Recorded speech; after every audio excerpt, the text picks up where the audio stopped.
Oh hey, don't mind me, I've just been getting really into water lately. I thought I'd try immersing myself in it to get the full authentic experience. Sure, I could just drink it out of a bottle or something, but that would leave so many unanswered questions, like where does it come from? Where does it go after I drink it?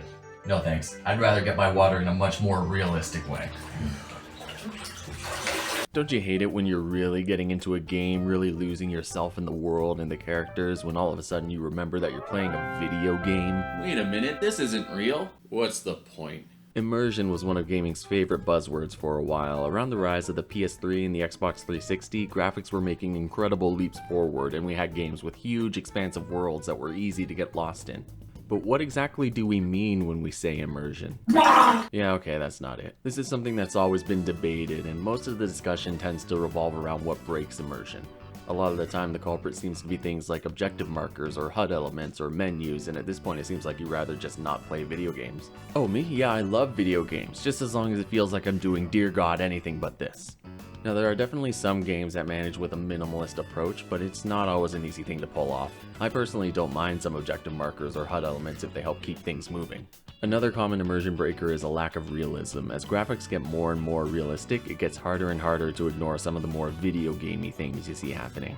When an 8-bit RPG character gets blocked by a knee-high ledge, no one bats an eye, but it's a little harder to believe when it happens to Mr. Dark Souls. This led to a lot of video game logic memes making the rounds online, which just further highlighted how silly certain game design choices could be if taken out of context. Although these could seem a little critical at times, at the end of the day it was pretty clear that they were just jokes. It's not like anyone was protesting outside of City Hall or anything. No one really took it that seriously. Right? Xenoblade Chronicles 3 makes you do laundry. I don't have time. Now, I'm not saying that internet memes alone push developers to make their games more realistic, but it all seemed to start happening around the same time. At first it was kind of fun to see what kind of new mechanics devs would come up with to add realism, but after a while it started to get a little annoying. Why do I have to mash a button to sprint? Why do I have to hold down the trigger to push a door open? Why do I have to do laundry in Xenoblade Chronicles 3? There's no debuff for having dirty clothes, there's no buff for having clean clothes, there isn't even a laundry minigame or anything, it's just a button that you have to press every so often if you don't want to look like shit! To be honest, realism mechanics like this just aren't fun. Whenever I run into them, they mostly just break my immersion more by making me wonder why they're even in the game. Someone at Monolith Soft put time and effort into turning such an everyday, mundane action into a gameplay mechanic, and no one cares.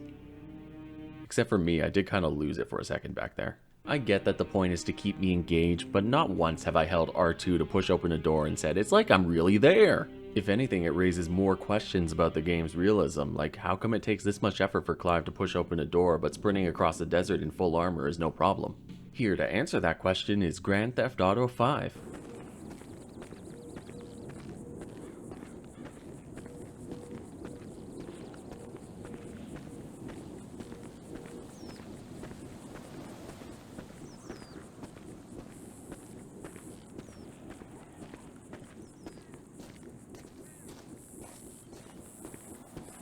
Because this isn't fun.